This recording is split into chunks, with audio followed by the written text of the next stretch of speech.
Alright, hello and welcome to this little proof of concept demo that I've been working on. Basically, it's a procedural person generator for my top-down sort of get shooter game, Loud or Quiet, because currently the civilians in the game that walk around the map and then try and alert the authorities if you're doing something bad, they just look like that. So it's great to kind of show that they're not that important, but they still do stuff, which is more of a time-saving method than anything.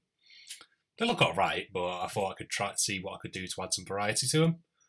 So I made this little tool where it'll generate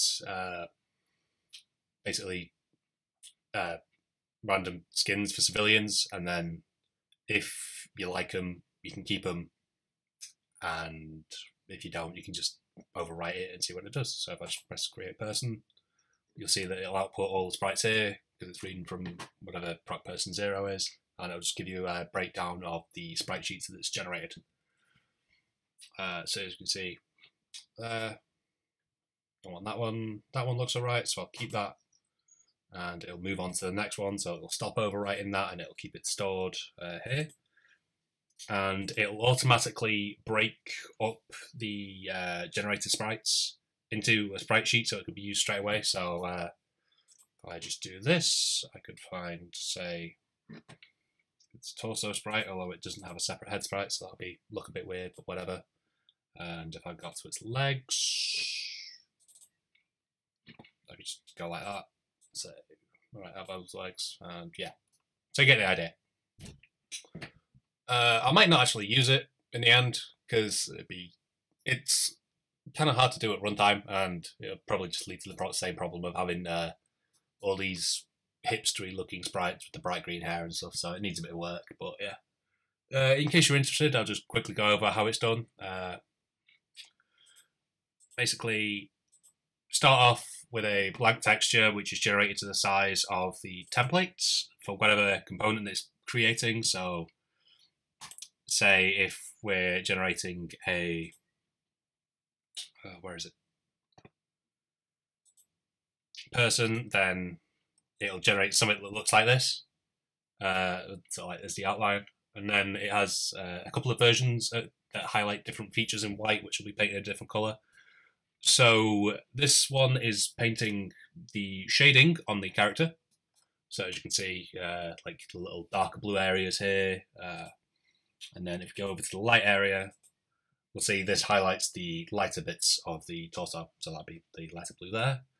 And again, we've got a couple of different variations, so we can have random bits of it's like a tank top or a t-shirt, long t-shirt, whatever.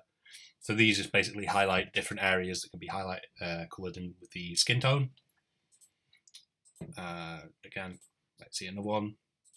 And we've got a similar process for heads. So we've got one little texture that just highlights where the eyes will be, and one for where skin will be, and then we've got a couple of different variations for hair. So you can see like balding guy there, ponytail and whatnot, and you get the idea. And to apply the sprite sheets automatically, so there's less work on my part if I wanted to use them, basically just uses, we've got you've set up a base sort of template first, and then I've found this nice bit of code, or it's a texture post-processor on this link here, which I will put in the description. Basically what it does is when, I think it works like when a texture is imported, if the path to the texture contains this path variable, which in this case is the folder that I'm storing in all the generated sprites in the project folder, because this isn't going to be working at runtime because it takes too long to generate it. It's like a tiny, maybe half a second hang, or half second to like a couple of second hang when it generates. So it's not really going to work at runtime for that. So it basically just, so it applies these settings if it's in that path or it contains that part of the path. So saying it's readable, we're getting multiple sprites, got 30 pixels per unit, point filtering, etc., etc.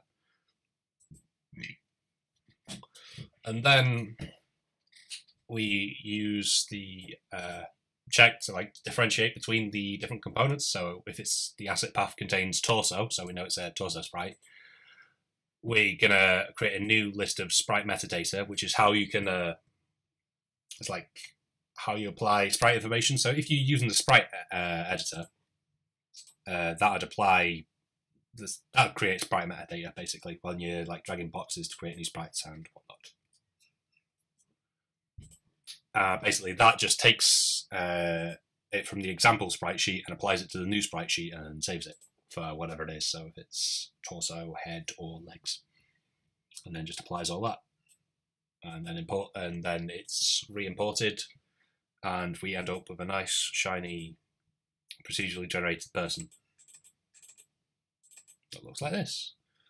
If I had the time and cared enough, because I'm not going to implement it for Loud or Quiet. If I do like a sequel or another kind of pixely art game, then I probably will use something like this just to add a bit of variety and save me time creating art. But yeah, it works. There's no one to stop you using it. Probably could like use it on enemy types as well. Maybe less using random colours and more little bits of variation. You know, say the suit jacket off, some kind of scar, tattoos, you know, whatever, different coloured pants. I don't know. Just like an example, really. So yeah. So I hope you enjoyed that. If you have questions, just leave them a comment and I'll answer them to the best I can. Go check out the stuff I have on Itch.io. The links are all in the description, including Loud or Quiet, where you can go and play like top-down shooter.